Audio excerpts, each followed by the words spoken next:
ada Ibu Iriana. Jika tidak penting dan tidak menyangkut negara, tidak mungkin dititipkan ke saya. Bahwa menyangkut Mulyono sedikit banyak pasti. Dengan semua data dokumen apa itu. Jadi ada yang di saya yang sudah saya notariskan di Rusia. Ada yang dari Mas Andi yang belum dibuka. Ada yang dari mungkin tentang kepolisian yang belum dibuka. Kita ini mau buka bukan apa ancur-ancuran. Ini yang mau. Apapun yang dikatakan dia akan balas dan ini akan hancur-hancuran. Nah kita mau tunggu hancur-hancuran.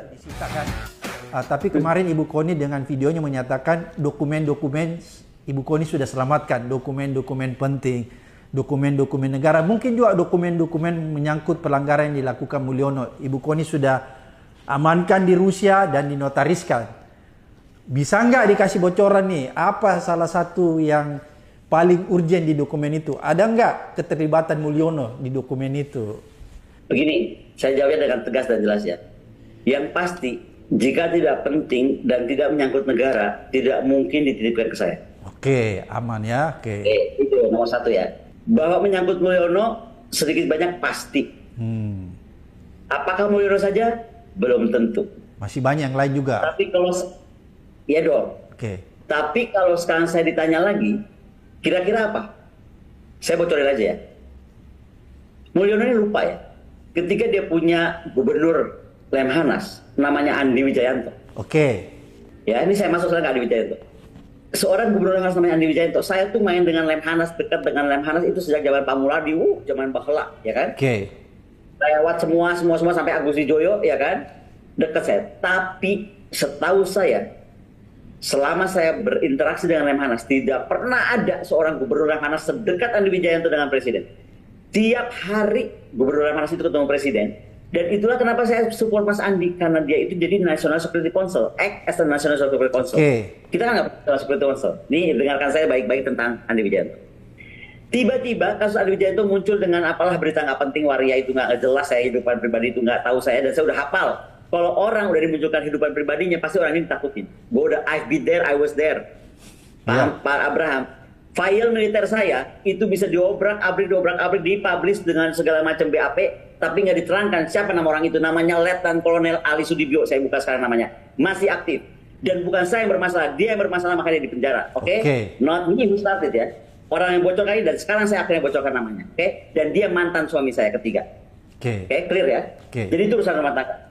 Nah, Andi Wijayanto, ini biar clear nih, karena saya juga mau menyemangati orang-orang nggak usah takut sama sesuatu fakta, nggak semua orang sempurna. Pak Abraham juga pernah kena gosip apa nggak jelas, ya kan? Betul. Karena itu selalu dipakai. Ya. Sebentar, Andi muncul dengan tiba-tiba foto lah ini itu semua orang ngirim saya. Habis Mas Andi apa? Mas Hasto ketemu siapa? Y lagi cipika-cipik. Aduh Pak, itu kalau kita cipika-cipik itu terus dianggap kita baru ngapain? Jadi kesel saya sama buzzer murahan ini yang mau jadi membuat bising urusan kayak gitu. Nah Andi itu sakit hati Pak. Dia orang Makassar.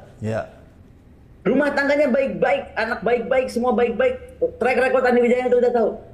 Lah, emang Andi nggak bisa ngecek yang bocorin, yang ngarang-ngarang bikin itu berita siapa? Jangan salah.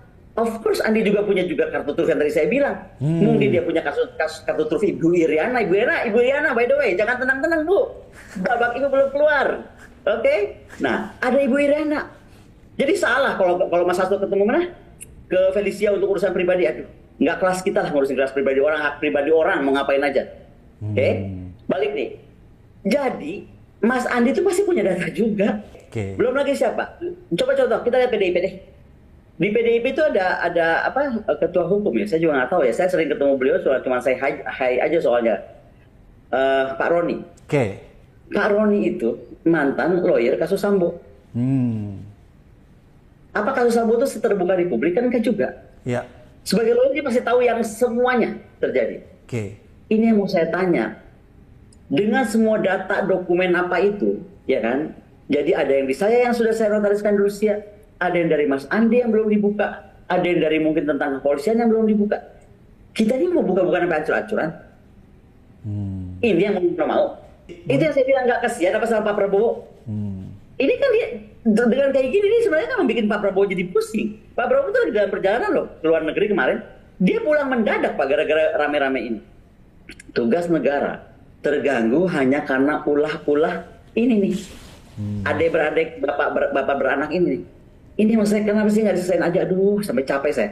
Makanya cuma bilang satu aja Pak Abraham, kalau kita pengen negara kita sekarang terus tadi bisa mengatasi reaksi internasional, dampak perang lah, dampak Timur Tengah lah, reaksi regional tentang tadi saya sampai tadi udah ceritakan tentang Seattle, saya udah cerita tentang Greater Eurasian Partnership, karena ketika kita bicara BRICS, kita bicara Greater Eurasian Partnership, artinya kita bicara tentang pipa bawah laut, kita bicara tentang rel kereta yang betul menyambungkan dunia dari sini sampai ke Eropa, and so on and so forth gitu loh. Ini kan semua perlu pemimpin yang bisa konsentrasi kerja. Nggak bisa Indonesia main jebur aja ke BRICS seperti harapan saya, tanpa nggak ada persiapan. Banyak PR. Saya salut sekali lagi sama Pak Menlu kalau betul sekarang kita akan melangkah masuk ke BRICS. Seperti harapan saya, seperti harapan Pak Abraham. Tapi kita harus memperkuat fundamental ekonomi yang basic sekali. Lalu keterlibatan kita diplomatik saat di BRICS dan juga di Greater Eurasian Partnership mesti jelas. Bagaimana kita komitmen ASEAN mungkin mesti kita readjust terhadap kondisi Indo-Pasifik yang akan berubah gara-gara Trump yang akan merubah juga kebijakannya di Asia Pasifik. Dan yang paling penting PR terbesarnya itu, yang outward looking defense itu akan berdampak kepada inward looking defense. Bagaimana kekuatan konsensus domestik itu harus dibangun antara pemimpin partai politik, antara masyarakat sipil, antara komunitas bisnis, antara semua yang terlibat yang akan ada di BRICS. How we gonna work kalau tiap hari yang kita hadapin kayak gini? Dan saya catat aja, saya baru bicara dengan Mas Hasto panjang lebar kemarin. Saya juga bicara dengan beberapa petinggi lah, saya sebutkan apalagi dari institusi Polri atau TNI kan. Ini never ending. Dan di titik ini saya pribadi menilai Mas Hasto sudah all in. Apapun yang dikatakan dia akan balas dan ini akan hancur-hancuran. Nah, kita mau tunggu hancur-hancuran.